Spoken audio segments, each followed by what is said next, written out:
Ya ini kerjaan saya sampingan ya, waktu saya kalau ada waktu di kafe sambil ngopi, ya buka laptop atau saham, ya.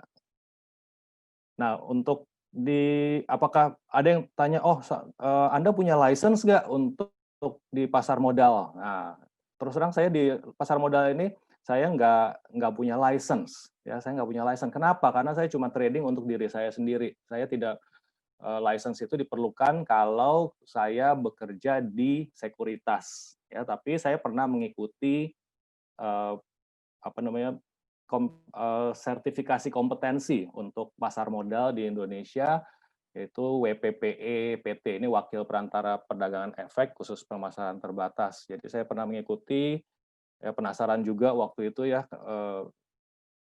bisa nggak sih saya ngikutinnya, ternyata saya waktu itu, lulus dan lulusan terbaik ternyata, bukan mau sombong ya, tapi ternyata, bisa gitu. Waktu saya waktu saya dinobatkan jadi lulusan terbaik, lumayan dari 300-an orang peserta. Oke, itu sedikit, tentang background saya. Oh, saya pernah nulis 2 buku investasi juga tahun 2009 dan 2011. Ini judulnya Option Greeks, tentang tentang investasi menggunakan option, dan tahun 2011 investasi saham aman dan menyenangkan, ya. Ini jadi dari buku-buku inilah saya akan sharingkan, ya, eee, apa yang akan saya sharingkan siang ini. Saham tidak harus tapi wajib. Wah, ini dia nih.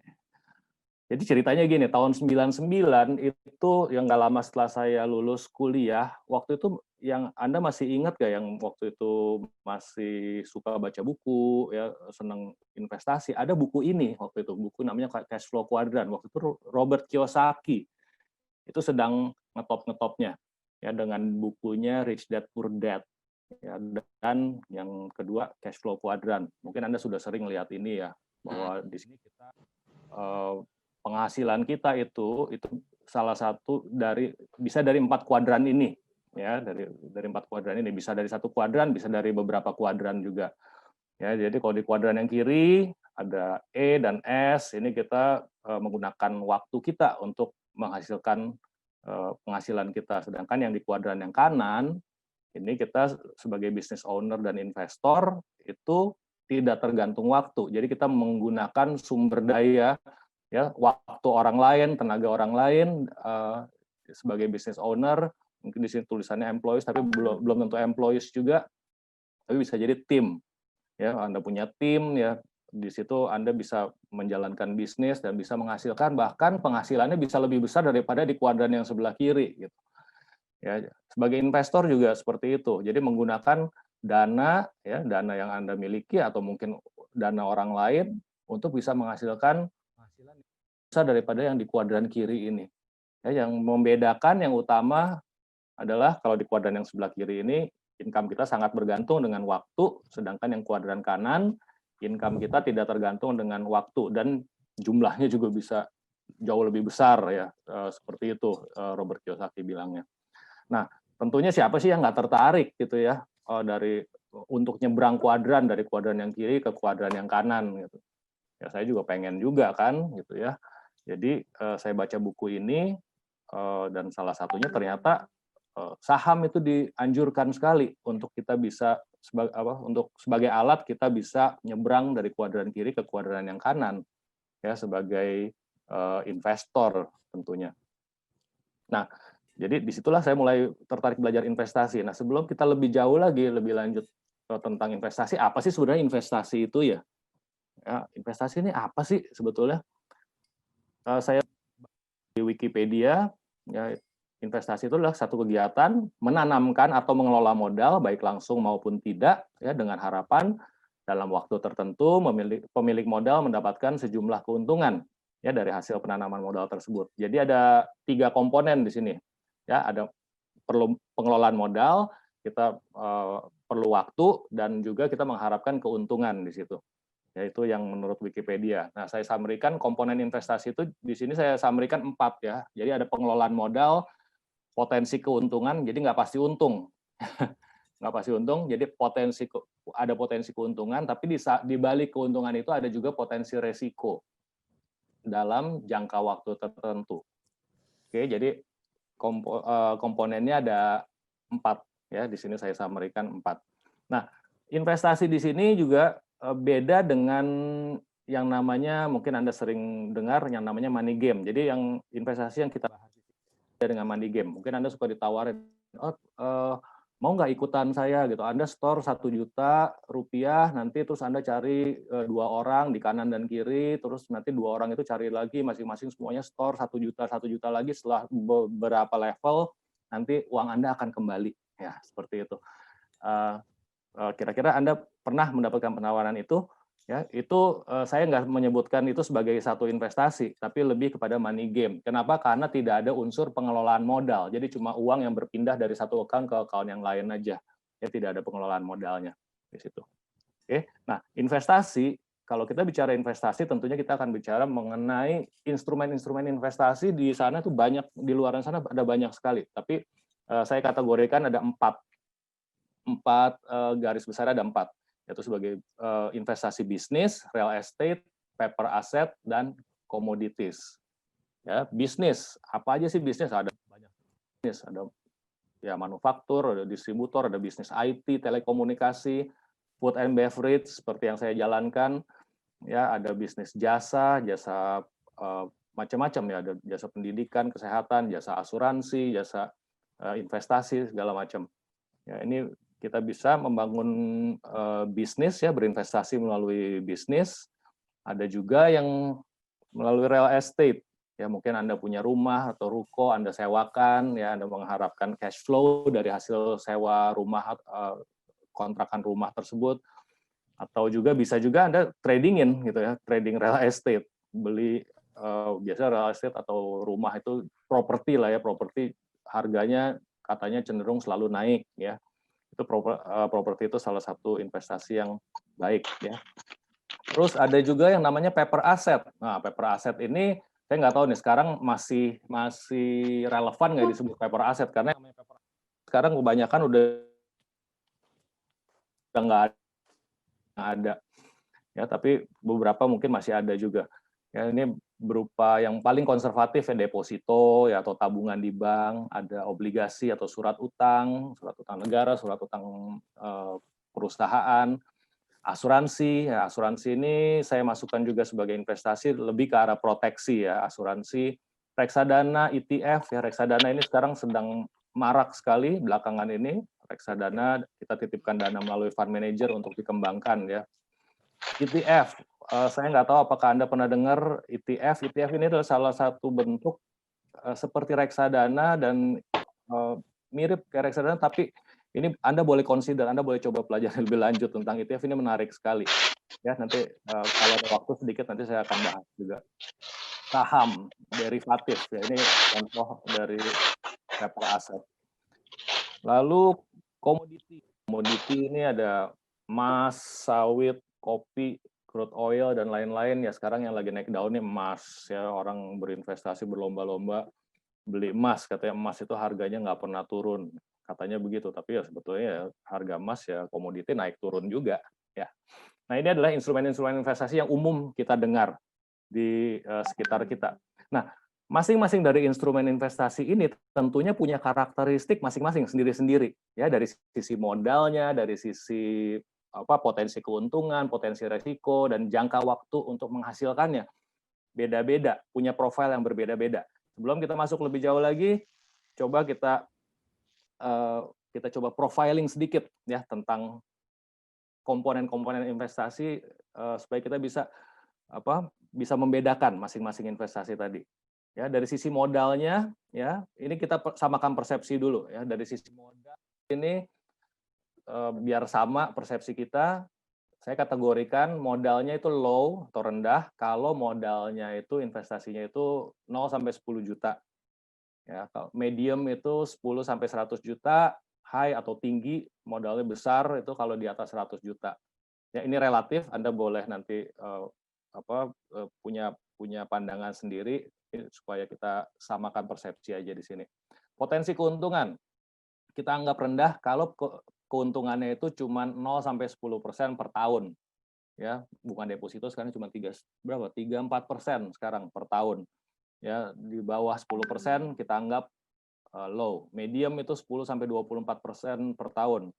Ya 24% artinya kira-kira 2% lah sebulan. 2% sebulan lumayan ya, medium.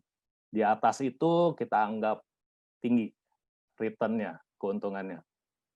Ya, potensi resikonya kalau 0-10% artinya kita itu bisa tergerus paling nggak sampai resiko kita bisa sampai 10% hilang modalnya. Itu 0-10% saya kategorikan sebagai low risk investment. Yang medium kalau resikonya 10-50%, sedangkan yang high kalau di atas 50%, potensi resikonya sampai bahkan di atas 100% ya, artinya sampai modal hilang, Anda juga ngutang juga gitu ya. Nah, ini kira-kira dari 3 ini modal, keuntungan, dan risiko, begini profilingnya. Terus mengenai jangka waktu, ini juga penting, jangka waktu, saya kategorikan short term investasi itu kalau sudah bisa menghasilkan dalam jangka waktu 0-90 hari, ya 0-3 bulan kira-kira. Medium term 3-12 bulan, long term di atas 12 bulan. Ya, untuk prosesnya saya bagi 2, kompleks dan simple gitu aja. Kalau kompleks itu pengerjaannya melibatkan banyak aspek ya, tenaga, waktu, administrasi, likuiditasnya juga jadi pertimbangan, sedangkan simple ya pengerjaannya relatif tidak perlu banyak upaya. Ya. Nah, kita bandingkan satu-satu di sini dari 5 faktor tadi ya, dari modal, potensi, profit, resiko, waktu, dan prosesnya.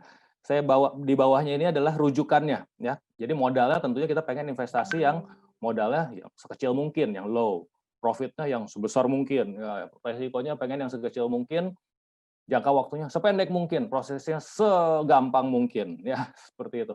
Jadi ini investasi ideal ini seperti ini. Kita coba lihat satu-satu di sini. Kalau bisnis, modalnya gimana, potensi profitnya seperti apa, potensi resikonya seperti apa, tentunya tergantung dari bisnisnya ya. Jadi bisnis itu bisa macam-macam, bisa dari modal kecil sampai modal yang besar. Ya, potensi profitnya low sampai high, potensi resikonya juga begitu. Jangka waktunya bisnis ini biasanya nggak pendek. Ya, umumnya nggak pendek, bahkan cenderung jangka panjang. Jadi saya masukkan medium sampai long term. Prosesnya tentunya cukup kompleks, harus ada perizinan, harus ada proses pembuatan, segala macam ya, mungkin mesti ada survei dan lain-lainnya. Cukup kompleks bisnis itu. Termasuk bisnis online pun juga bukan yang simple ya. Saya juga pernah menjalankan bisnis online, ternyata juga lumayan apa, makan tenaga, makan waktu juga gitu untuk memaintain-nya.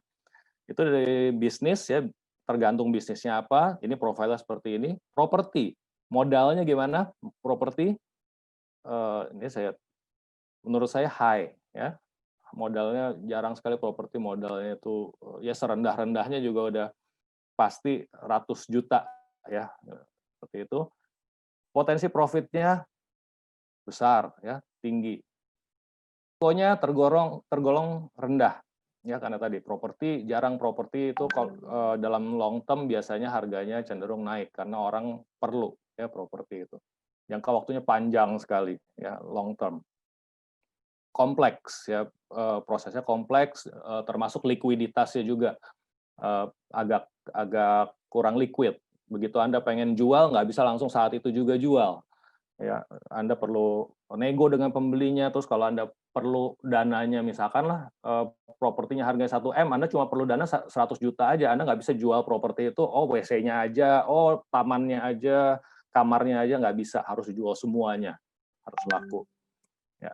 Deposito yang konservatif, modalnya bisa kecil, ya, tapi potensi profitnya juga kecil, resikonya kecil sekali, jangka waktunya panjang ya, nggak bisa pendek. Caranya sangat simpel. Emas, ya mungkin ada yang investasi emas, seperti ini profilnya.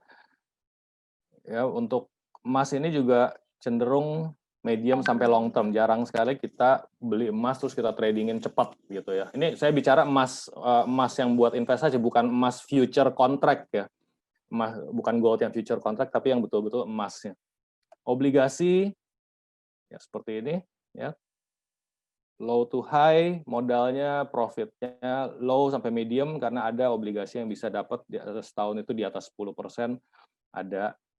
Ya, resikonya low to medium, jangka waktunya panjang, biasanya uang Anda akan ditahan dalam jangka waktu yang panjang. Prosesnya sekarang lebih simpel, ada yang namanya obligasi retail ya. Dulu obligasi itu harus dalam jumlah yang besar sekali, tapi sekarang ada obligasi retail. Kita bisa mengaksesnya juga. Saham modalnya dari very low sampai high, profitnya bisa low, bisa high, resikonya juga low to high, jangka waktunya short term sampai medium, prosesnya simple.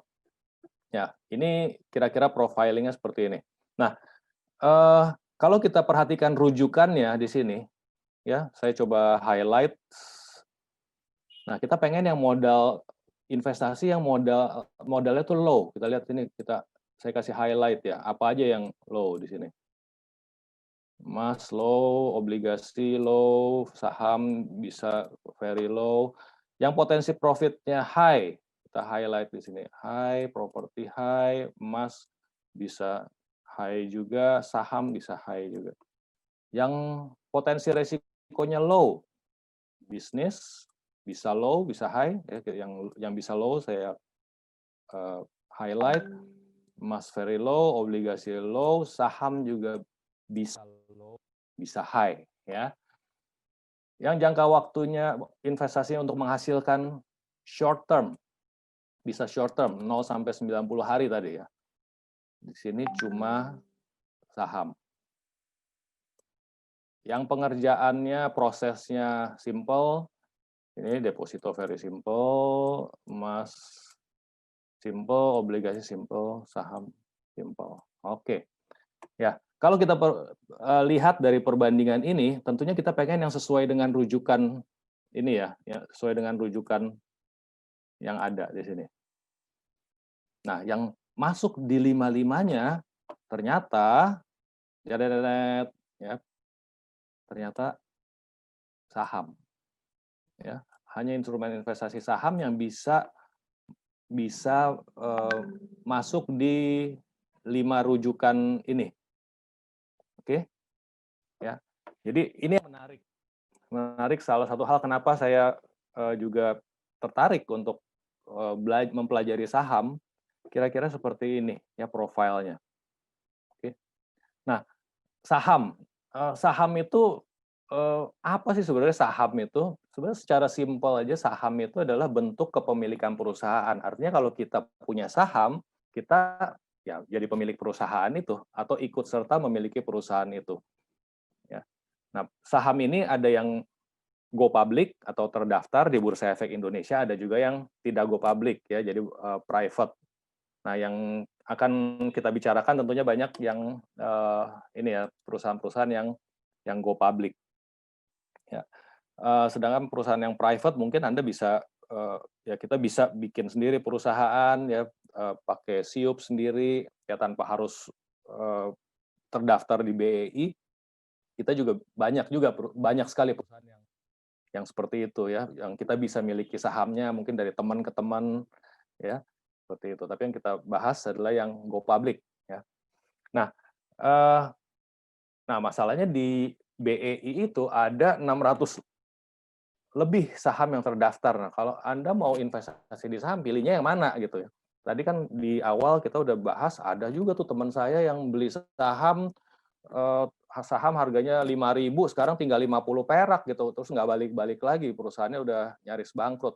Kita nggak mau kan yang seperti itu. Ya.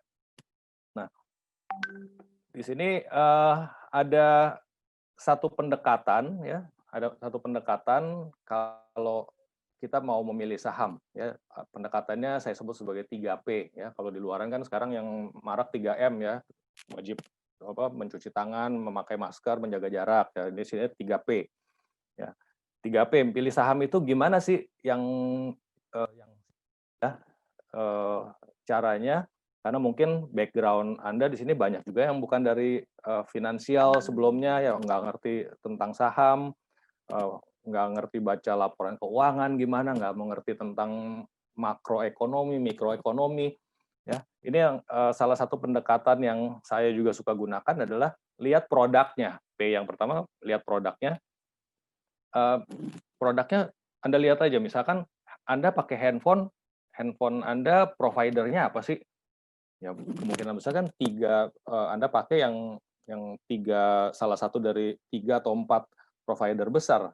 Mungkin Telkom, Indosat, atau XL, atau Friend ya, mereka semua ada sahamnya. Anda bisa beli sahamnya. Atau pendekatan lain lagi adalah produk-produk yang sering kita pakai hari-hari. Anda kalau bangun tidur, eee, produk apa yang Anda pakai? Oh, sikat gigi pakai pasta giginya apa?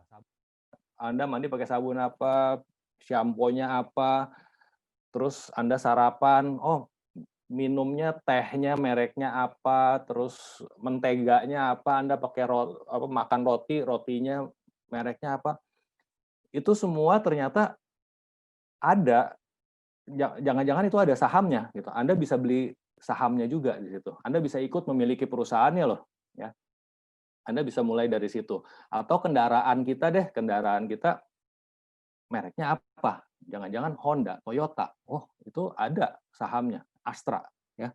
Jadi mulai dari pendekatan produk-produknya dulu. Lalu dari situ mulai Anda suka dengan produknya, jangan-jangan Anda juga pakai dari Anda lahir produknya. Anda lihat ya, kita lihat indikator berikutnya. Lihat perusahaan itu sales-nya kayak gimana ya, penjualannya, ya, pertumbuhan penjualannya seperti apa. Ya tentunya di sini kita harus lihat laporan keuangannya. Nah, kalau perusahaan yang listed di Bursa Efek Indonesia, tentunya pasti ada laporan keuangan yang di-publish. Ini yang indikator yang P yang kedua. P yang ketiga, lihat ininya. Tentunya kalau kita memiliki perusahaan, kita pengen perusahaannya yang untung, ya, yang income-nya dari waktu ke waktu bagus, ya positif. Oke. Nah, 3 pendekatan ini adalah pendekatan yang sederhana tapi powerful dan ini bisa kita lakukan ya tanpa kita harus, eee, mendalami betul-betul jadi ahli keuangan atau jadi ahli saham, nggak perlu juga, ya. Ini indikator yang sederhana, oke. Nah, misalnya ini, ya, saya ambil contoh ini. Anda lihat, familiar nggak dengan ya, ini bukan pabrik mobil ya, tapi jasa. Ini dulu dulu saya sering sekali kalau kalau naik taksi saya pilihnya yang ini. Kenapa? Karena kalau yang biru lebih mahal, ya, yang biru lebih mahal. Nah, sekarang, kalau Anda ditawarin untuk mau nggak jadi pemilik perusahaan ini, taksi ekspres ini, mau nggak kira-kira? Ya, tentunya kita lihat produknya seperti apa, oh produknya taksi. Terus kita lihat tadi apa, laporan keuangannya. Nah, laporan keuangan bentuknya sebagian kecil ini seperti ini. Kalau Anda bingung dengan angka-angka ini, ya, angka-angka ini Anda bingung, tentunya kita nggak usah lihat semuanya, saya juga bingung. Lihat dua dua aja, 2 indikator ini aja, sales dan income, ya. Kalau Anda, masih bingung untuk awal lihat ini aja, sales and income. Ini ada dari dari tahun ya, dari tahun 2018, 2019, 2020. Lihat sales-nya ya 128 miliar di sini. Tahun 2019 tinggal 77 M. Tahun 2020 kuartal 2-nya tinggal 19 M. Kira-kira Anda mau nggak punya perusahaan yang sales-nya turun terus dari waktu ke waktu? Ya terus lihat net income-nya, bukannya hijau malah merah ya, minus 200 miliar, minus 115 miliar, minus 43 miliar. Oke, minusnya mengecil, tapi ya karena sales-nya juga mengecil ya. Di sini kalau kita lihat, walaupun dulu saya sering pakai ini jadi favorit saya dulu. Sekarang saya udah mikir lagi daripada naik ini taksi ini, udah ada GrabCar, udah ada GoCar yang lebih ekonomis ya dari sisi harga. Ya, dan kita lihat laporan keuangannya seperti ini, ya udah apa masih mau beli nggak nih kayak begini? Ya enggak ya, apalagi perusahaannya memang sudah bangkrut ini. Nah, ini contoh lain. Anda familiar dengan produk ini? Ingat ya, kita lagi bicara 3P. Ya. 3P, di sini. Tolak angin. Wah, ini jamu tolak angin, ada kuku bima, ada apa nih, komplit. Jamu komplit. Anda tahu perusahaan ini ya, namanya Sido Muncul. Sido Muncul. Jangan-jangan Anda familiar ya dengan tolak angin, sering masuk angin. Dari 2018 sampai 2020 ya. Di sini 1,9 triliun, 2,1 T, 2,2 T. Perhatiin nggak di sini? Saat kuartal 3 ini kan sampai September ya, September 2020, kita lagi pandemi, banyak bisnis pada tutup, semuanya banyak yang bangkrut, dia malah sales-nya malah meningkat gitu. Kita lihat net income-nya ya, income-nya dia kita lihat 480 M ya, net income ini ya net profit ya maksudnya. Ini 480, 578 M, terus 640 M untungnya, malah naik di tengah pandemi. Ya mungkin banyak orang yang tadi ya, yang masuk angin, banyak orang yang banyak di rumah, bapak-bapaknya perlu kuku bima gitu ya. Oke, ya ini produk-produk yang umum kita gunakan sehari-hari. Kira-kira kita mau nggak punya perusahaan yang seperti ini, yang sales-nya naik, yang profitnya naik, dan produknya kita pakai sehari-hari. Ya kalau perlu sekarang nggak masuk angin pun, minum aja gitu ya. Pokoknya kalau masuk angin jangan dikerok. Anda beli sahamnya, Anda beli tolak anginnya ya, supaya saham perusahaannya naik terus, ya perusahaannya makin untung. Nah, satu contoh lagi ya. Ini produk-produk ini Anda kenal ya, Sarimi, Indomie, ya, ada Popmi, ya mie 3 ayam, misalnya Indomilk, Lay's, Citato, Kitela, ya, dan teman-temannya ini. Ya, Anda familiar dengan produk ini? Ya, perusahaan Indofood. Kita lihat dari 2018, 19 T, 22 T, 23 T triliun ya, dari tahun ke tahun. Sales-nya bertumbuh, net income-nya wah 2 triliun, 2,2 triliun, 2,5 triliun, dan terakhir kuartal 2 2020 ya 3,3 triliun. Produknya sering pakai, bagus, net income-nya juga bagus, ya. Terus kira-kira ini satu indikasi bagus nggak untuk kita beli sahamnya? Ini awal kita cari sebetulnya perusahaan-perusahaan yang seperti ini, ya. Kita beli sahamnya terus setiap hari makan Indomie ya, seperti itu. Oke, ini gambaran dari langkah 3P tadi, pendekatan 3P. Kalau kita mau menjadi pemilik perusahaan atau punya saham perusahaan yang listed di Bursa Efek Indonesia. Ya. Bro Dodi, ya. Tanya sedikit itu, mungkin ke slide yang sebelumnya. Jadi mungkin ada yang bertanya juga nih ya, kalau bedanya net income, terus total sales itu, kalau net income itu income bersih setelah dikurangi pajak kan ya? Iya. Oke, jadi total sales ya. Itu total seluruh penjualan ya? Iya, total penjualan dikurangin ini dikurang-kurangi semuanya ini, nanti keluar ini net profit-nya, net income-nya ini. Net income itu sama dengan net profit. Net profit ya, net profit. Ya. Oke. Gross profit di sini ya, ini baru total sales dikurangin COGS-nya. Ya, ini baru gross profit, terus ada operating expenses dan lain-lainnya itu, ada termasuk tax juga dikurangin, nanti net income ini adalah output dari perhitungan yang di atasnya ini. Oke, jadi cukup lihat total sales, terus net income, itu aja cukup ya, sama tadi apalagi satu lagi? Cukup dua itu produk, ya. Produknya, pertumbuhan sales, dan pertumbuhan income-nya. Ya. Oke, produk, pertumbuhan sales sama pertumbuhan income ya, profit ya. Ya. 3P tadi ya, 3P. Sip, oke, terima kasih. Makasih pertanyaannya, good question. Ya, jadi balik lagi untuk terus terang saya juga untuk laporan keuangan ini apa namanya saya bukan accountant ya, bukan background accounting. Eh, Kalau untuk mendalami laporan keuangan terus terang saya ampun deh gitu, ngelihat angka aja udah jelimet gitu ya. Akhirnya saya ambil yang inti-intinya aja. Kalau kita punya usaha apa sih yang kita pengen ya? Oh, penjualannya udah pasti dan income-nya. Ya itu yang bottom line-nya lah gitu yang pengen kita lihat ya. Oke, kalau Anda background accounting atau Anda memang mempelajari accounting jauh lebih bagus. Anda akan bisa melihat rasio-rasionya lebih detail lagi nantinya.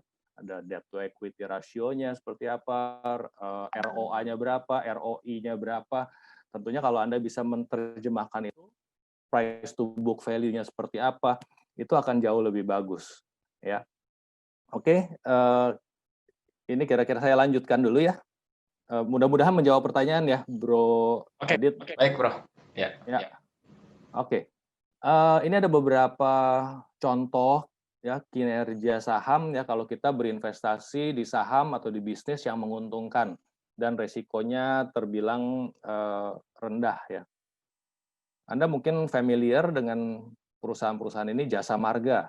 Jasa Marga, ada BCA, Astra International, Kalbe Farma, Telkom, Unilever. Ini saya rasa kita pakai produk atau jasa mereka sehari-hari.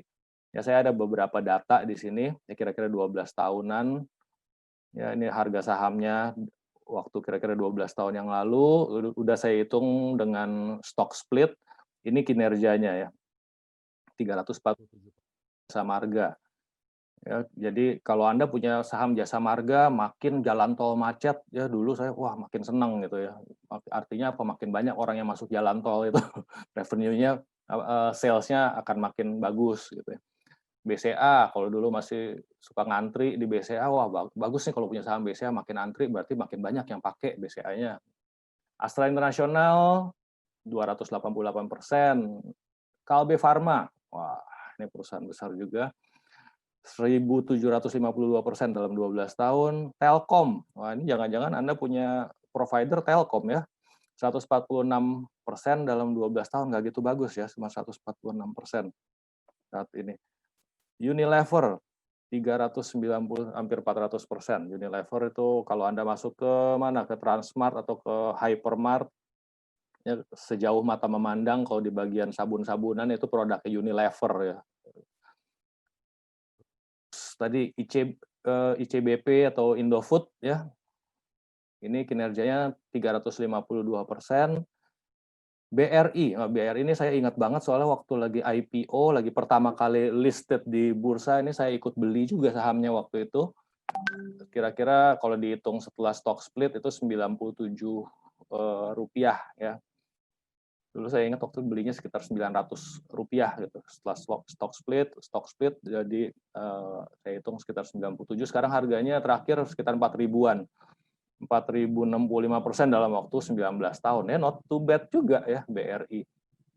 S Hardware, ya mungkin sering belanja ke sana. Ini kinerjanya. Terus Charon Pokpan. Ini produk-produk Fiesta itu apa namanya, nugget-nuggetan gitu ya. Ternyata kinerjanya luar biasa dalam 12 tahun. Mayora, siapa yang nggak kenal perusahaan Mayora ini, 3.400%. Oke. Inilah kalau kita berinvestasi di perusahaan-perusahaan yang tadi pendekatannya dari 3P itu, kita bisa dapatkan perusahaan-perusahaan ini kalau Anda perhatikan. Ya. Nah, saya bandingkan sedikit, ada investasi lain juga kan, emas, katanya bagus investasi emas. Emas ini kalau kita lihat dari tahun 2011, 10 tahun terakhir ya, naik ya, naiknya bagus ya. Tanda kutip cuman 130%. Kita bandingin sama saham tadi, tentunya potensi profitnya saham itu memang bisa jauh lebih tinggi daripada emas. Emas ini memang dalam kondisi tertentu dia harganya bisa melonjak. Kalau Anda perhatikan pergerakan harga emas itu relatif sideway ya, dari tahun 2012 sampai 2016 2017 ini tergolong di situ-situ aja, nggak naik-naik. Baru tahun 2017 sampai tahun 2020 ini melonjak. Kira-kira ada yang bisa guess kenapa? Ya, 2016. Ya, ini dia sangat eratnya dengan US dollar, dengan Amerika ya. Ya, tahun 2016 siapa yang kepilih jadi presiden Amerika? Ya, kita udah tahu ya, Trump. Trump memang banyak menimbulkan tanda kutip masalah. Dia perang dagang dengan China, banyak ketidakpastian. Akhirnya emas itu melonjak mulai sejak dia jadi presiden. Di sini sampai 2019, awal 2020 ditambah COVID lagi, ya pandemi, semakin banyak ketidakpastian. Emas itu biasanya melonjak harganya saat tidak ada ketidakpastian. Tapi begitu udah mulai pasti lagi, ekonomi mulai berjalan biasa lagi, dia biasanya akan flat lagi. Ya, jadi emas ini dalam jangka waktu tertentu itu belum tentu dia bisa naiknya itu bagus. Ya. Nah, kenapa kita wajib judul di depan tadi ya? Kenapa sih kita wajib? Mungkin ini beberapa aja ya reasonnya. Potensi keuntungannya besar. Ya, mungkin Anda punya financial goal tertentu, mungkin pengen menyekolahkan anak, biaya pendidikan tentunya Anda juga sudah tahu mahalnya seperti apa kalau kita pengen pendidikan yang bagus, atau mungkin Anda punya kebutuhan apa, untuk financial goal Anda tentunya kita perlu investasi yang punya potensi keuntungan yang baik. Potensi resikonya bisa kecil, ya, bisa kecil, bisa besar, tapi bisa kecil saham itu. Yang penting apa? Kita pelajari dulu dan dapat dipelajari relatif dengan mudah. BEI sendiri tuh ada memfasilitasi ya, ada kalau Anda bingung sahamnya apa, lihat aja di sini. IDX, di indeksnya IDX Q30, IDX V30, ini perusahaan-perusahaan yang Q itu punya kualitas ya, berkualitas, labanya konsisten ya, solvabilitas konsisten. IDX V ini V30 perusahaan yang memang secara valuasi murah gitu. Jadi tinggal kita lihat listnya apa aja nih. Kita bisa starting dari situ. ETF ini juga kita bisa membeli sekumpulan saham ya seperti reksadana dengan harga yang sangat murah ya, bahkan di bawah Rp100.000 seperti kita punya 80 saham, tapi modalnya mungkin sekarang bahkan di bawah Rp50.000 pun satu lot itu bisa. Ya, jadi menarik sekali, potensinya resikonya bisa kecil. Modalnya juga bisa dimulai dari kecil, di bawah Rp100.000 ya, bahkan beberapa puluh ribu rupiah pun bisa start dari situ untuk beli sahamnya. Jangka waktunya bisa cepat, dan prosesnya tadi yang menarik di sini. Prosesnya sederhana, pilihan sahamnya ada banyak, likuiditasnya tinggi. Tadi saya contohkan kalau Anda jual beli properti, ya tentunya nggak cepat gitu, perlu waktu. Sedangkan di saham Anda tinggal klik aja, tinggal klik buy, tinggal klik sell, itu sudah terjadi transaksi. Ya, likuiditasnya tinggi dan relatif mudah melakukannya. Relatif mudah, Anda tinggal modal laptop aja atau sambungan internet ya. Sini ya, seperti ini, kucing kita juga bisa klik gitu. Oke. Jadi ini kenapa kita perlu pertimbangkan untuk investasi saham. Saham ini adalah cukup ideal untuk kita jadikan satu bentuk investasi. Oke, sebelum saya tutup, kenapa saham juga ini permainan ini monopolinya yang diciptakan oleh Robert Kiyosaki ya.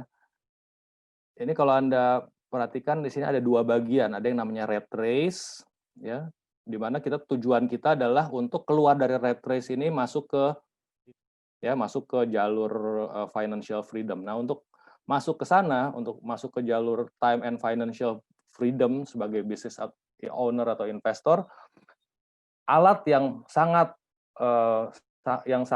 bisa digunakan dan membantu kita adalah saham, gitu. Oke. Ini saya sharing portfolio saya saat ini ya. Saat ini timingnya memang lagi bagus. Lagi banyak sekali portfolio saya di sini.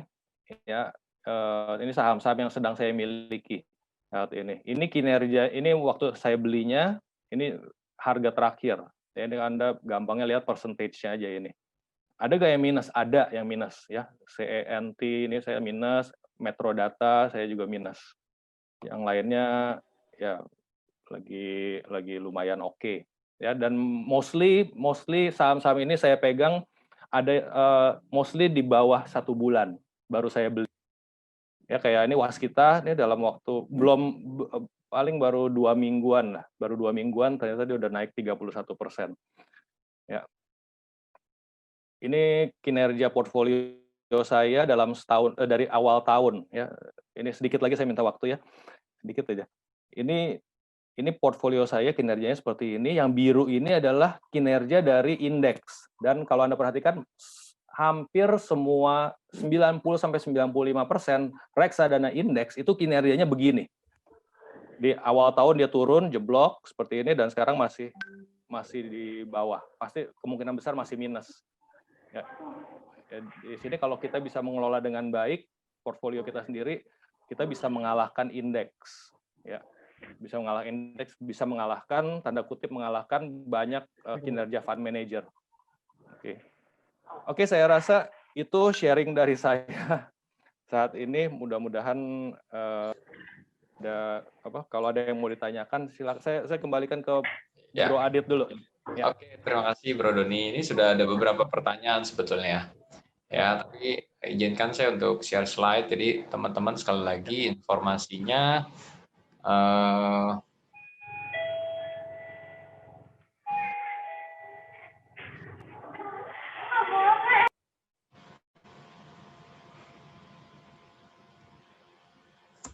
sorry.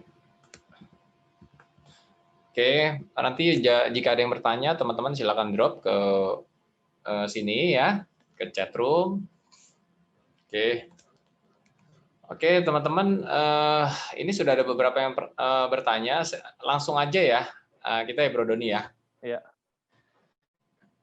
Yang pertama adalah, kapan saat tepat itu beli atau jual saham, dan berapa lama baiknya saham kita keep dan jual lagi?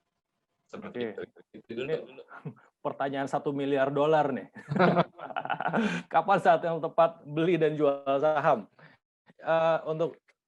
Ini pertanyaan bagus ya, bagus sekali pertanyaan ini.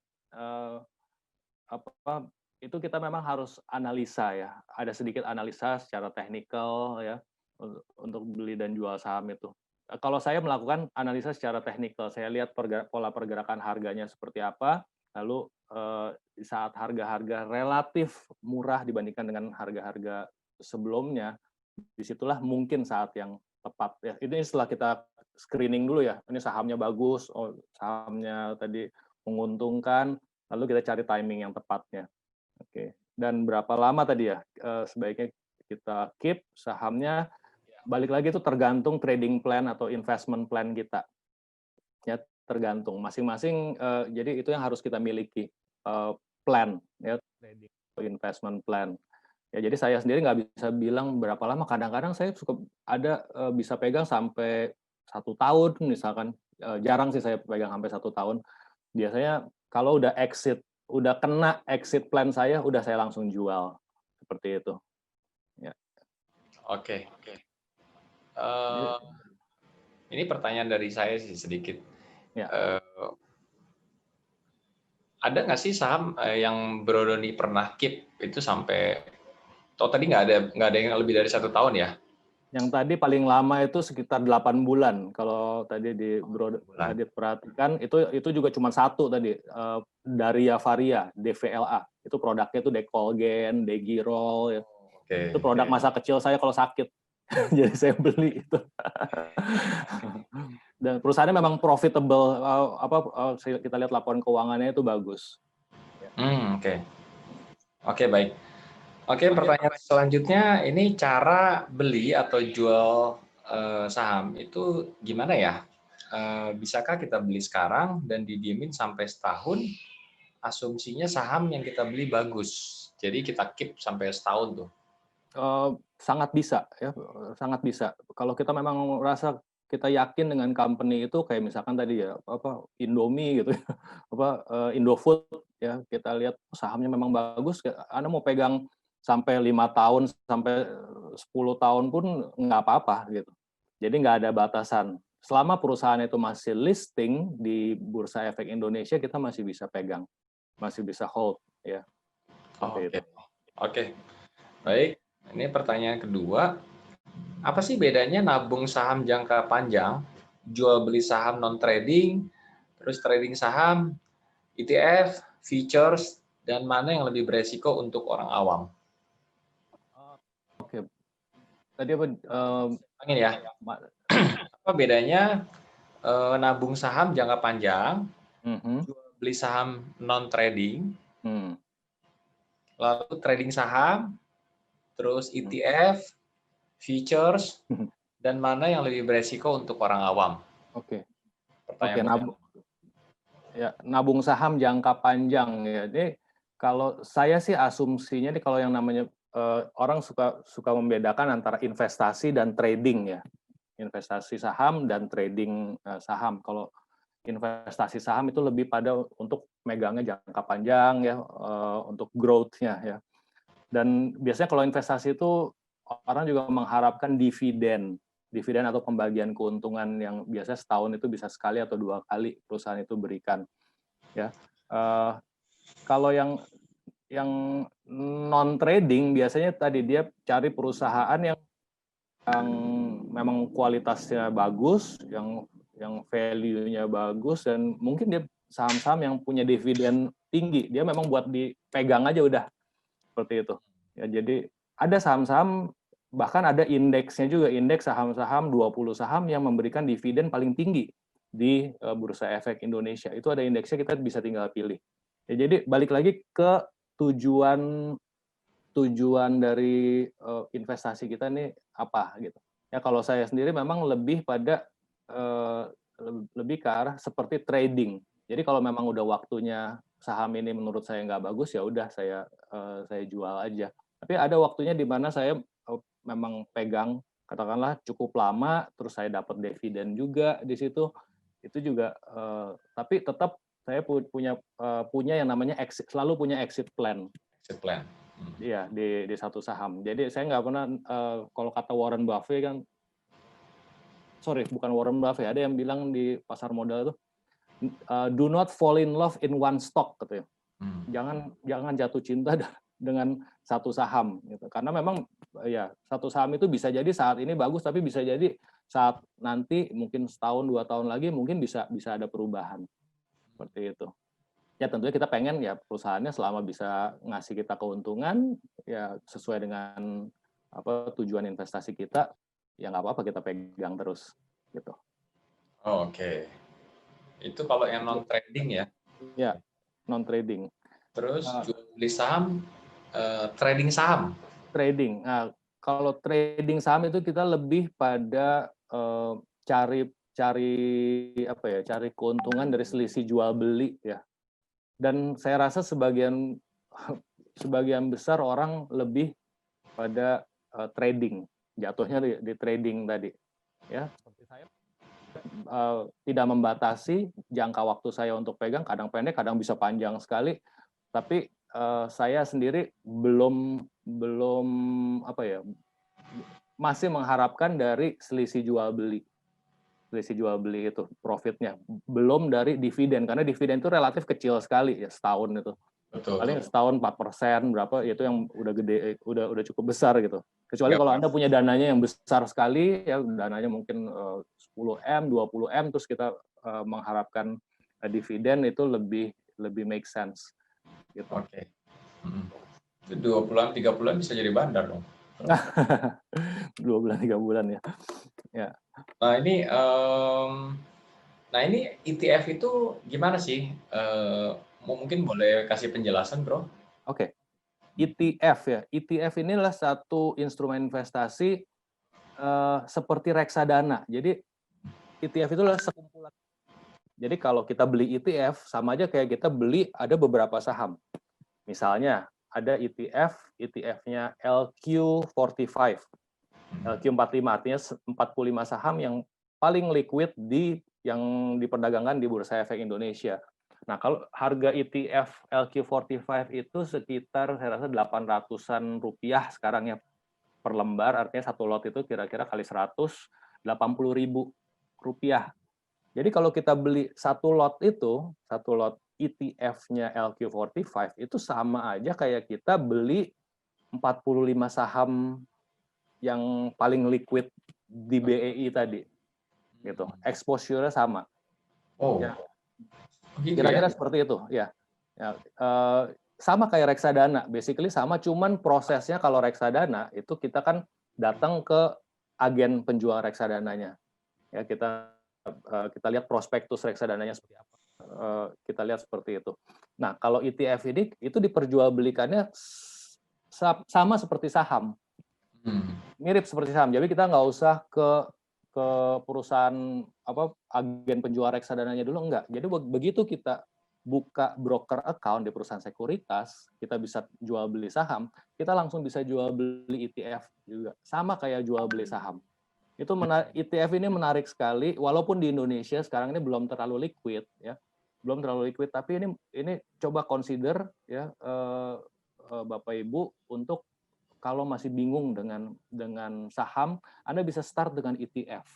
Ya, kalau salah satu kelebihan ETF adalah dia tidak ada management fee ya yang dikenakan kalau kita beli reksadana.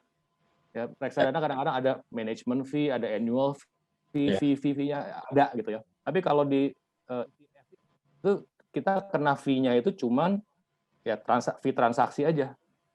Jual beli, TikTok itu 0,4% lah paling gitu. Jadi artinya ETF itu adalah kumpulan dari beberapa saham sama seperti reksadana seperti itu. Exactly. Seperti itu, ya seperti itu. Cuman bedanya kalau ETF itu tidak dikelola oleh fund manager. Jadi dia langsung mengikuti indeksnya yang dia track aja. Jadi kalau indeksnya misalkan tadi ETF-nya LQ45, jadi dia udah ngikutin ya udah indeks LQ45-nya kemana ya dia pasti pergerakannya sama seperti itu. Oh, kita dapat pilih saham-saham yang mau kita beli di situ? Tidak bisa. Jadi jadi udah ya tadi LQ45 ya udah yang itu aja. Tapi begitu LQ45-nya itu kan ada di review kan. Sekali 6 bulan sekali itu ada review, kita nggak usah repot-repot kita jual sahamnya gitu, enggak. Jadi memang dari pengelola ETF-nya itu sendiri itu sudah langsung otomatis di-adjust. Jadi kita nggak pusing. Oh, oke, baik. Nah ini sama features bedanya apa? Ada yang tanya seperti ini, dan kira-kira yang lebih beresikonya untuk orang awam tuh apa sih yang paling beresiko? Future contract ini mainan yang sedikit beda nih ya. Future contract ini sama kayak kita punya biasanya di komoditi ya, komoditi atau di forex atau mata uang, yaitu jadi kita beli barang tapi dengan margin atau dengan kasarnya dengan pinjaman lah gitu. Beli barang dengan pinjaman, mungkin barangnya sendiri kayak emas harganya misalkan 900.000 gitu ya per gramnya, 900.000, mungkin kita cuma punya dananya mungkin 90.000 aja gitu, atau mungkin 9.000 cuma punya dananya 1/10-nya atau 1/100-nya, sisanya kita minjem, artinya pakai margin gitu. Nah itu yang namanya future trading.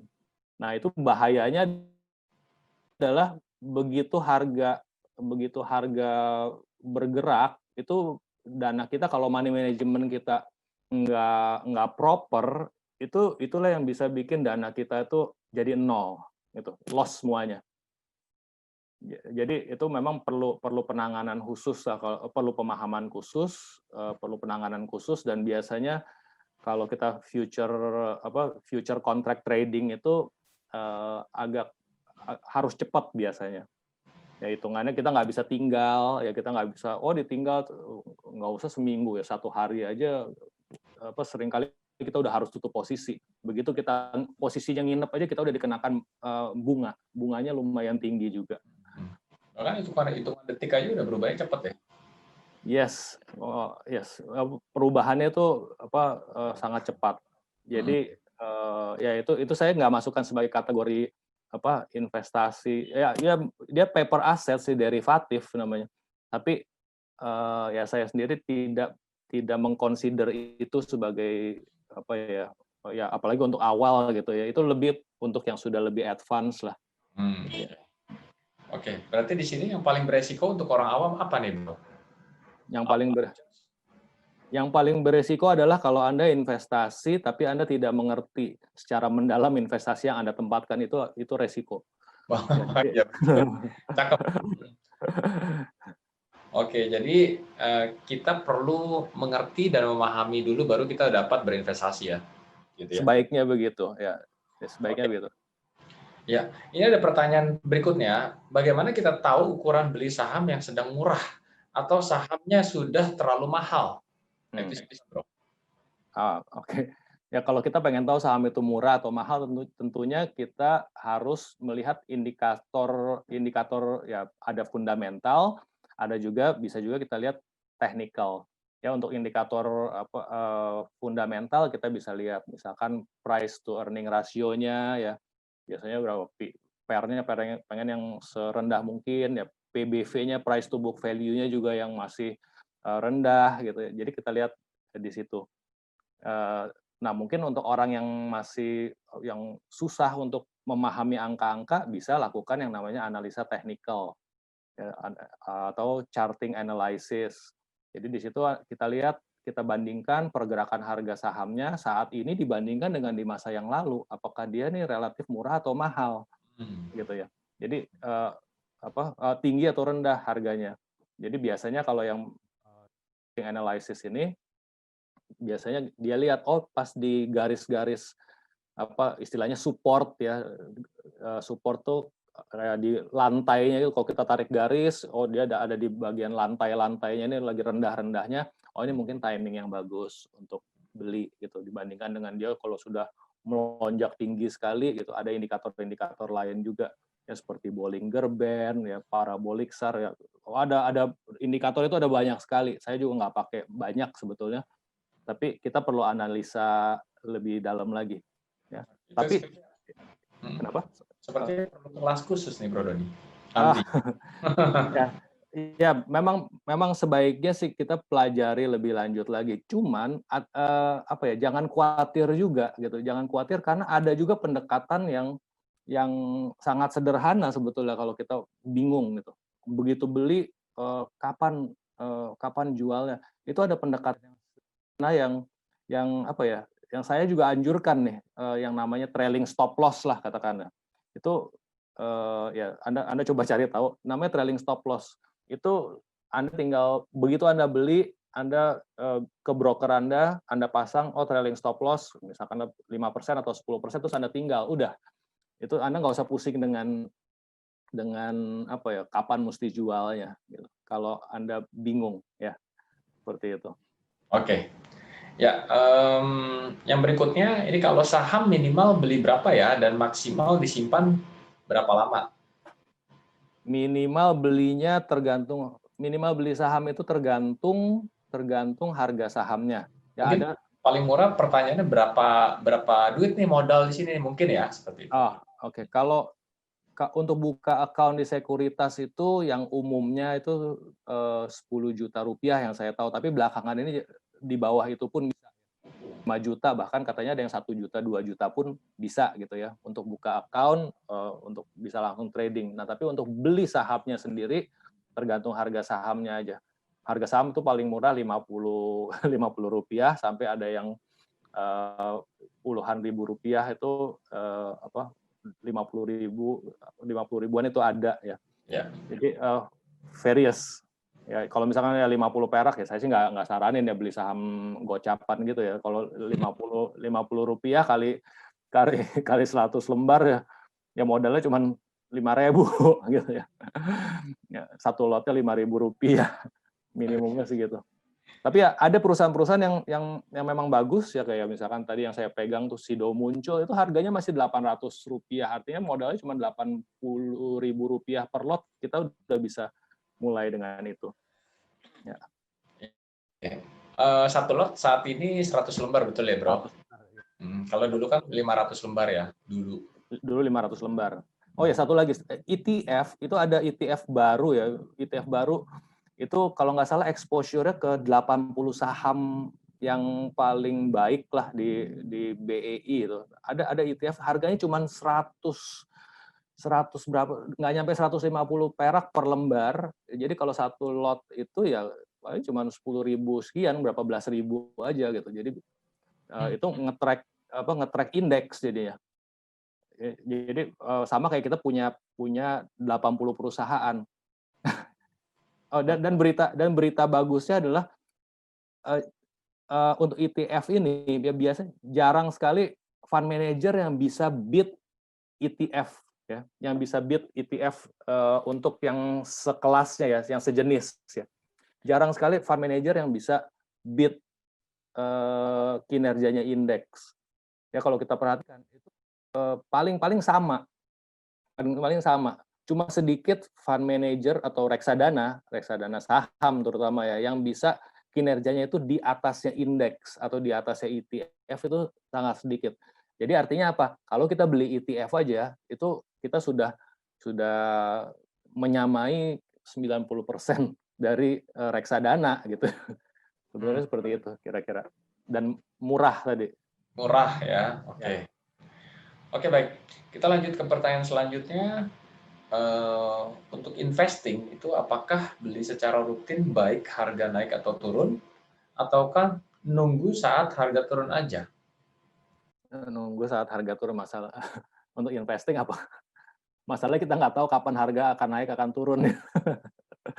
Oke, jadi ada memang pendekatan investing. Jadi nabung jangka panjang. Jadi kita misalkan kita sisihkan dari tabungan kita atau dari gaji kita mungkin 1 juta kah atau 500.000, pokoknya tiap bulan kita investasikan, kita belikan katakanlah apa tadi ETF tadi ya, kita beli ETF pokoknya mau lagi naik turun pokoknya ETF kita beli aja. Nah, saya nggak ada grafiknya saat ini, tapi secara jangka panjang ETF itu yang nge-track-nya ke indeks itu dalam jangka panjang dia pergerakannya cenderung akan naik ya dalam jangka panjang. Ya pasti ya hampir pasti akan naik gitu. Karena perekonomian kan selalu berkembang ya dari waktu ke waktu. Ada saat-saatnya di mana krisis seperti sekarang, tapi krisis ini kan nggak akan seterusnya gitu. Akan ya cenderung akan balik ke normal lagi dan akan trennya bisa naik lagi. Jadi kira-kira seperti itu ya. Kalau mau pendekatannya menabung tadi banyak yang melakukan seperti itu di ETF, nabungin dan harga berapa aja ya udah dia tabungin mungkin. Tapi orientasinya kalau seperti itu harus jangka panjang. Ya. Jangka panjang ya mungkin 5 tahun ya atau lebih gitu. Seperti itu. Oke. Ya. Oke, lalu berikutnya situasi makroekonomi luar negeri atau dalam negeri seperti apa yang kita perlu aware terhadap harga saham dalam negeri? Oke. Makroekonomi seperti apa? Gini, ini pertanyaannya ini sudah lumayan jauh ya, udah ke analisa makro seperti ini. Terus terang saya sendiri, saya tidak begitu mengambil keputusan untuk beli atau jual saham itu bukan dari itu. Karena itu terlalu rumit buat saya. Saya ini balik lagi background saya perhotelan gitu. Saya bukan background ekonomi ya. Saya nggak bisa membaca market seperti apa gitu. Dan biasanya kalau saya tuh berita itu pasti udah jutaan orang udah tahu duluan gitu. Jadi saya sendiri tidak berusaha untuk tidak mau tergantung untuk menginterpretasikan berita atau makroekonomi seperti apa. Jadi waktu saya mau buat saya itu nggak terlalu jadi patokan gitu. Apakah waktu kayak lagi pas COVID kemarin, lagi jelek-jeleknya sekali, apakah saya nggak trading? Kalau misalkan memang ada yang bagus, why not gitu loh. Ambil aja, nggak apa-apa gitu. Ya, saham farmasi waktu itu bagus, naiknya cukup kencang. Ya, saham-saham kayak Sido muncul itu lagi pas kemarin tuh kencang sekali naiknya. Betul. Ya, jadi lihat opportunity-nya aja. Jadi saya makroekonomi, mikroekonomi itu tidak jadi ukuran saya untuk jual beli saham gitu. Jadi lebih ke apa ya, ke satu persatu sahamnya apa gitu. Kalau memang peluangnya lagi bagus, ya udah saya masuk aja gitu. Dan saya juga nggak terlalu dengar kanan kiri, oh di grup ini, oh saham ini lagi bagus, beli beli beli beli. Saya ikutan beli latah gitu ya. Nggak begitu juga gitu. Jadi saya memang udah punya apa PD aja dengan indikator yang saya punya. Ya salah satunya tadi pendekatan 3P itu adalah salah satu indikator indikator saya gitu. Ya, saya kombinasikan dengan technical analysis, dengan money management yang baik, ya udah beli aja gitu. Jadi nggak terserah di luar sana mau bilang apa. Kalau menurut saya punya indikator yang saya pelajari memang bagus, ya udah tinggal beli aja. Oke. Oke. Baik, pertanyaan berikutnya adalah, nah ini bila mau beli saham Indofood di mana dan gimana caranya? Kayaknya mesti buka rekening RDN dulu nih. Ya buka. Jadi kalau kita mau transaksi saham ya, yang pertama kita ya langsung ke perusahaan sekuritas ya. Perusahaan sekuritas ada banyak yang terdaftar di OJK. Ya kita bilang kita mau buka account gitu ya. Ya banyak lah gitu ya. Ada saya sendiri personally saya pakai 2 broker ya. Sebut nama juga nggak apa-apa ya. Saya pakai Mirai sama Philip Sekuritas ya. Tapi di sini banyak yang pakai Indo Premier ya, iPod juga banyak yang pakai juga. Banyak sekali sekuritas. Jadi tergantung yang Sinarmas punya juga kelihatannya oke juga ya. Jadi silakan. Yang penting brokernya itu terdaftar di OJK. Jadi terus setelah Anda buka broker account, dari situ baru Anda nanti tinggal pilih sahamnya Indofood. Indofood itu ada 2, ada Indofood yang ICBP kodenya, ada lagi satu lagi INDF. Kalau yang Indomie tadi ICBP. Ya. Oke. Oke, berarti mesti ke perusahaan reksadana ya, jadi buka rekening untuk Sekuritas, perusahaan sekuritas. Sorry, Ya. ke perusahaan sekuritas. Ya. Ya. Oke, terus yang berikutnya adalah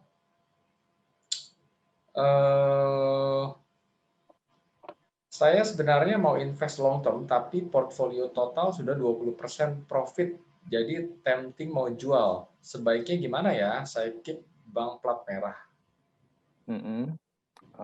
Sarannya gimana dah?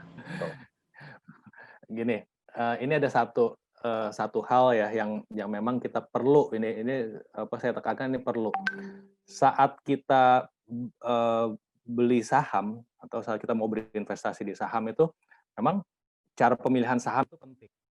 Timing untuk beli itu penting. Tapi yang jauh lebih penting lagi adalah kapan kita harus jual sahamnya itu kita udah harus tahu sebelum kita beli saham itu. Ini mungkin agak ekstrim ya. Jadi tergantung trading plan-nya Bapak Ibu sekalian. Ya, jadi kalau ya pertanyaan tadi udah boleh dijual atau belum? Balik lagi tergantung exit plan-nya apa, trading plan-nya apa, financial goal-nya Bapak Ibu apa gitu. Jadi balikin ke pertanyaan itu lagi. Kalau memang exit plan-nya sudah terpenuhi, silakan dijual gitu. Ini yang banyak sekali trader ya, terutama trader saham ya, yang memang dia nggak tahu kapan mesti jual ya, dalam kondisi apa harus dijual. Mungkin satu pembelajaran mungkin ya. Jadi waktu kita beli satu saham, kita udah harus tahu kondisi apa sih kita akan jual saham ini. Jadi kalau tadi kondisinya profit 20%, boleh nggak jual? 20% is a very good return ya. 20% gitu. Kita ambil positifnya aja. Oke. Oke. Selanjutnya adalah IDX 30 itu ETF atau bukan?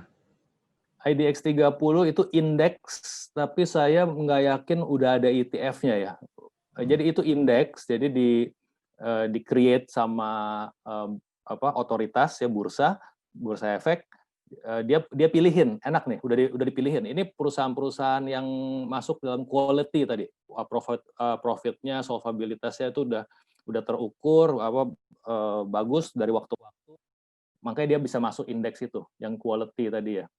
Nanti kalau begitu dia udah nggak masuk kategori itu, akan diganti secara berkala, gitu. Jadi kita tinggal lihat aja listnya. Aduh, Anda googling aja juga dapat gitu.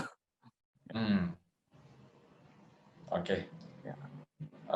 Selanjutnya, ini ada yang baru. Saya baru mau investasi saham. Menurut Pak Doni, kalau boleh sebut nama pada saat ini saham apa yang bisa saya beli pertama kali dengan harga Avanza, tapi punya kualitas Mercedes, seperti kata Pak Lo Keng Hong gitu. Waduh.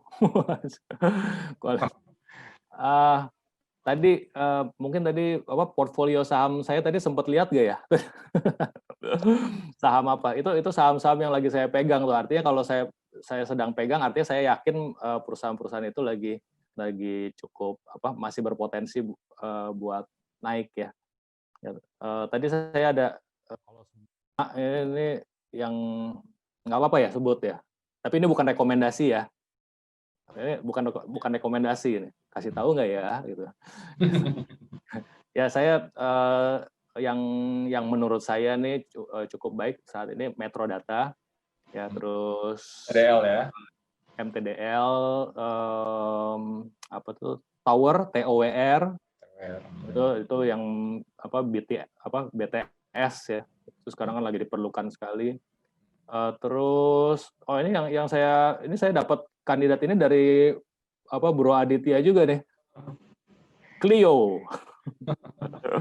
Clio, tapi saya udah beli itu ya Clio itu saya beli kemarin waktu itu saya yang sempat kontak Pak Aditya, saya sempat masukin watchlist saya di 482 saya beli, sekarang udah berapa?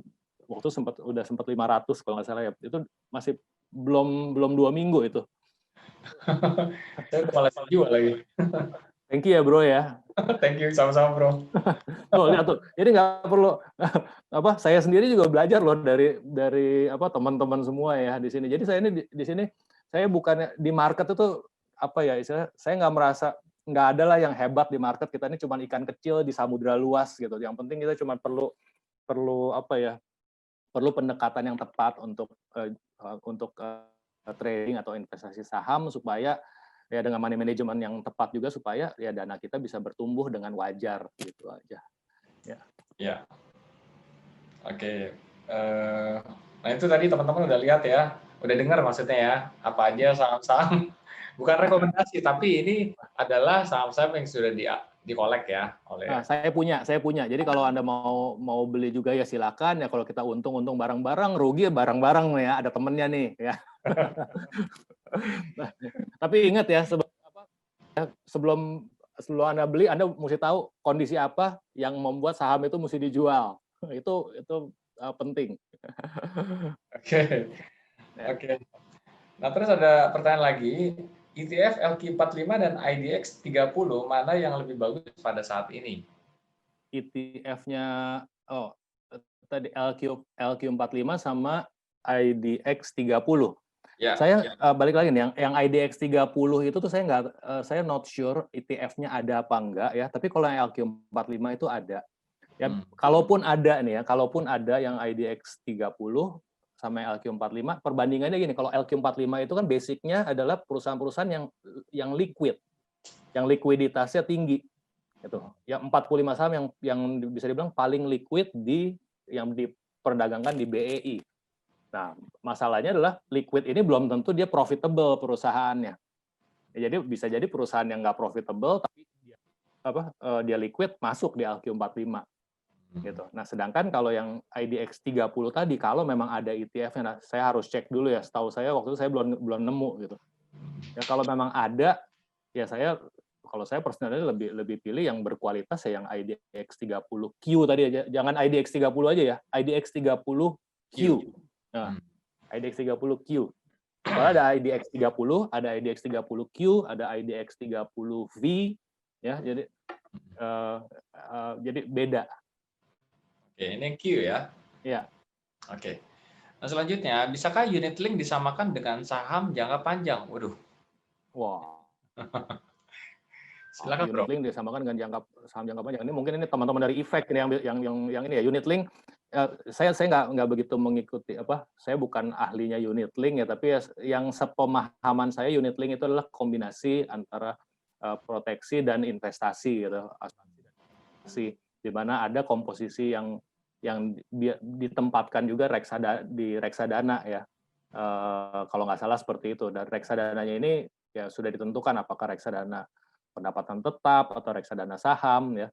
Tapi apakah unit ini bisa disamakan dengan saham jangka panjang? Saya rasa agak beda ya termnya nih bukan seperti itu ya. Kalau unit link ini lebih ke arah kalau saya sih lebih berpikir ke arah proteksinya sih gitu. Bukan ke arah investasinya lebih ya kalau unit link. Mungkin teman-teman dari Efek ini yang bisa jawab ini. Ya. Ya, Oh ya. Oke. Sorry, satu tambahan ya. Kalau saya personally, saya untuk proteksi, saya lebih prefer proteksi sendiri, ya asuransi sendiri, investasi sendiri. Saya personally ya. Tapi ada orang-orang yang memang, wah saya nggak mau pusing deh gitu. Bisa sekalian gitu. Apalagi nanti kalau unit link itu ada beberapa keunggulannya juga. Terus dalam jangka panjang katanya uangnya akan kayak seperti balik atau bisa dibayarin gitu ya insurance-nya. Ada kelebihan-kelebihan dari unit link yang seperti itu. Ya jadi itu personal preference lagi masing-masing. Mungkin Bro Adit bisa tambahkan itu. Ya. Oke. Kita di Efek juga dengan edukasi yang kita lakukan gitu ya, bahwa kita juga nggak rekomendasi bahwa unit link adalah sebuah investasi gitu ya. Jadi memang ini beda pos gitu, karena sudah kecampur dengan yang namanya proteksi, biaya asuransi dan biaya-biaya yang lain. Oleh karena itu memang nggak terlalu optimal kalau untuk masuk ke unit link sebagai investasi. Itu sih tambahan dari saya gitu. Oke. Nah, terima kasih Bro Doni. Ini masih ada pertanyaan lagi sih, ada beberapa. Setelahnya ini udah nggak banyak sih. Kita bisa dapat informasi data grafik dari web mana aja? Grafik itu kalau kita buka broker account itu disediakan grafik itu for free. Ya, dan biasanya ada sih yang grafik-grafik itu kayak di Yahoo Finance juga ada, tapi nggak terlalu bagus ya. Kalau dari brokernya sendiri itu cukup baik, lebih detail, lebih rapi ya, tampilannya lebih bagus. Jadi nggak usah khawatir kalau nanti Anda sudah buka broker account, Anda bisa akses chartingnya. Oke. Ya. Lalu sebagai newbie ini atau pemula dan nggak mau ribet, mau yang simple aja, apa yang disarankan untuk memulai nabung saham? ETF. ETF. Jawabannya lugas sekali. Ya. ETF ya, Bro? ETF ya yang paling liquid ya ETF. Saat ini walaupun belum terlalu liquid, ETF LQ45 boleh ya itu dicoba. Terus ada satu ETF lagi namanya saya lupa kodenya XNVI kalau nggak salah, itu yang saya bilang tadi nggak nyampe 150 perak per lembarnya, tapi ya balik lagi ETF ini likuiditasnya aja masih belum terlalu liquid ya. Tapi kalau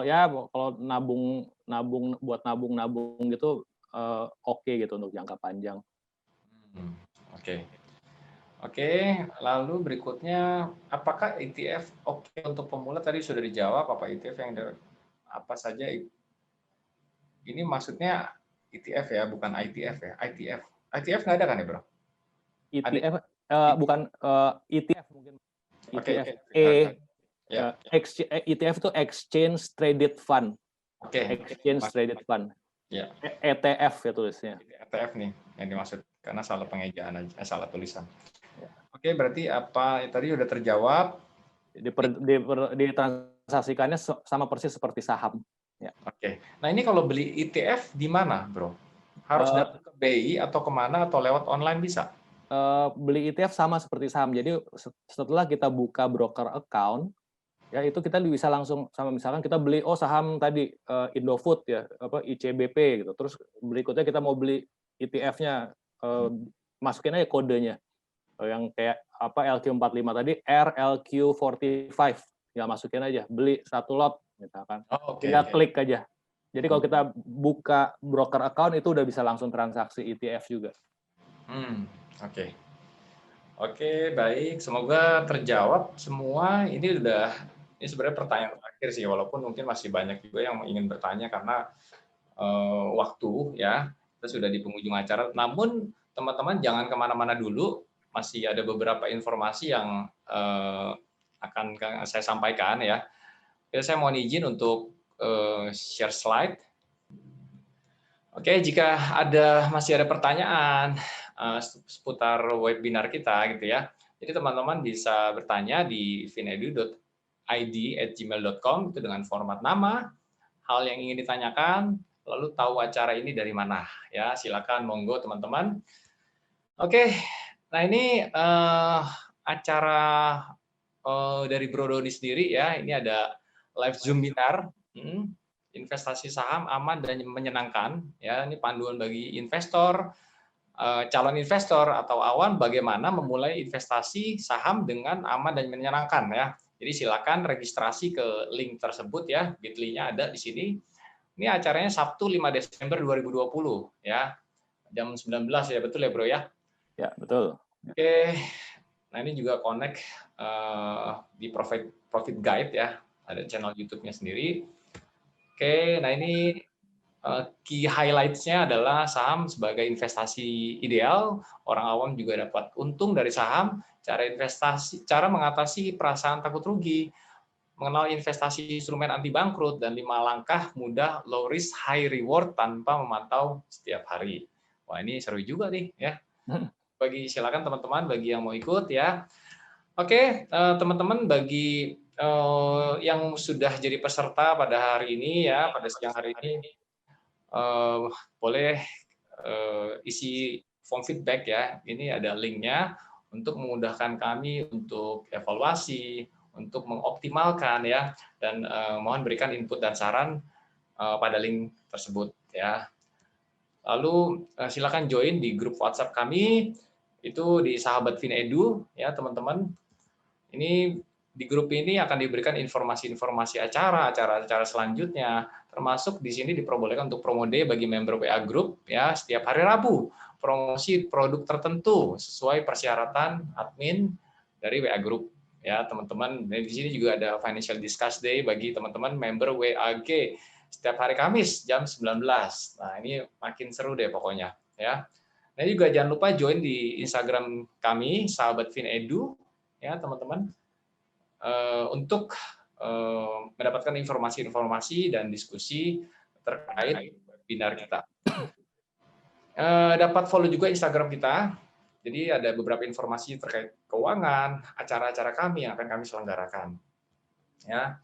Nah, ini acara-acara yang telah kami selenggarakan, ini kita punya YouTube channel-nya Finedu Indonesia, ya di situ teman-teman bisa lihat masuk ya materi-materi dan diskusi-diskusi yang kami adakan sebelum-sebelumnya. Jangan lupa ini link feedback-nya. Nah, ini next event kami ini adalah ini topiknya. Ini nggak kelihatan. Dan trik hidup sehat di tengah pandemi dengan menggunakan nutrisi dan bahan alami atau herbal. Ini dengan Dr. Telly Kamelia, ya spesialis penyakit dalam konsultan paru, dan Dr. Richard ya ini dokter herbal medik, dan ini pastinya nggak kalah serunya ya teman-teman, banyak dapat informasi-informasi tentang kesehatan. Oke, nah ini saya ke Bro Doni, mungkin ada closing statement atau slide yang akan ditampilkan. Oke, saya coba share slide lagi ya. Ya, silakan. Oke, kalau teman-teman masih ada yang mau tanya-tanya atau mau ada yang pengen discuss, silakan, ini WA saya ya, ini personal number saya di sini, silakan dicatat, atau bisa juga follow IG saya, IG Profit Guide yang ini, yang Doni Options ini personal ya, yang personal saya. Kadang-kadang saya suka kalau saya lagi pas ada waktu, saya beli saham apa, jual saham apa, saya posting juga di story-nya. Di sini ya, di salah satu dari ini ya. Atau ya silakan teman-teman bisa juga join di event nanti tanggal 5 Desember ya, untuk bisa lebih dalam lagi. Ya itu berbayar tapi nggak mahal ya, nggak mahal, dan ada early bird-nya. Silakan nanti nanti bisa dikontak lebih lanjut ya. Ini 4 pertanyaan paling penting ya. Sebelum saya tutup, ini ada yang lumayan pesan penting, 4 pertanyaan penting sebelum kita membeli saham ya. Yang pertama, apa sih kriteria saham yang layak kita miliki? Ya, gitu mesti kita jawab dulu. Tadi kita punya pendekatan, contohnya tadi 3P tadi ya. Tuh, terus berikutnya adalah kapan waktu beli yang tepat? Tadi udah ditanyakan juga, kapan waktu beli yang tepat. Jadi kita perlu tahu juga kapan waktu beli yang tepatnya. Nah, ini pertanyaan yang jangan dilupakan. Berapa sih dana yang boleh digunakan? Kalau saya misalkan apakah 10 jutanya yang boleh digunakan? Ya. Jadi Anda perlu jawab pertanyaan-pertanyaan ini dulu, dan pertanyaan-pertanyaan ini jawabannya bisa subjektif, ya, bisa subjektif. Kecuali kalau Anda sudah punya sistem sendiri.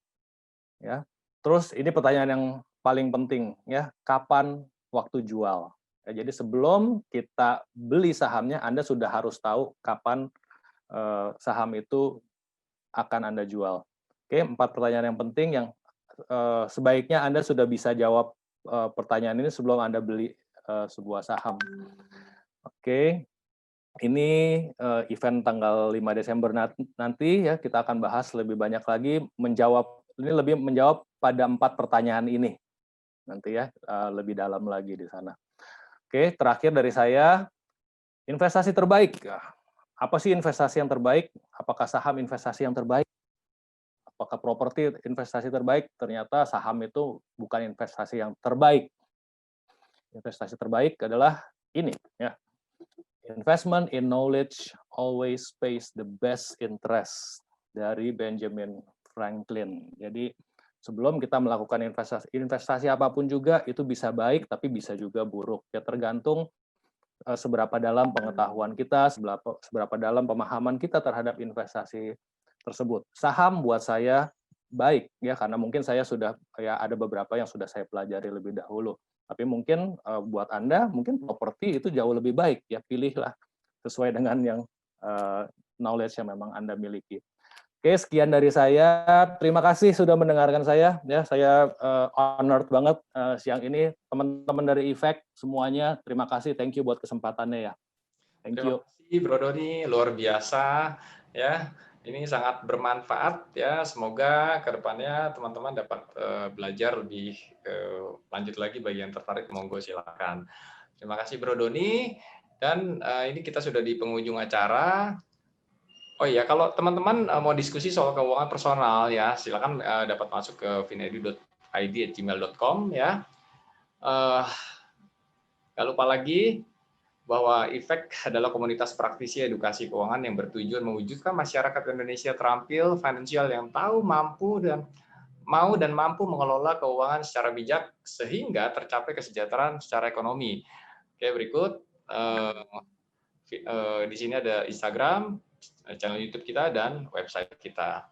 Oke, tidak lama-lama lagi. Oke, teman-teman, terima kasih atas kehadirannya. Terima kasih Bro Doni, sangat bermanfaat materi-materinya ya. Itu aja teman-teman, sampai jumpa di kemudian hari dan sukses selalu untuk Anda semua. Selamat sore semua. Silakan host. Thank you Bro Doni. Thank you Bro Daniel. Bro Adit, thank you ya. Thank you Bro Doni. Dr. Melda, thank you. Dr. Steph, thank you. Terima kasih Bro Doni. Thank you. Terima kasih banyak.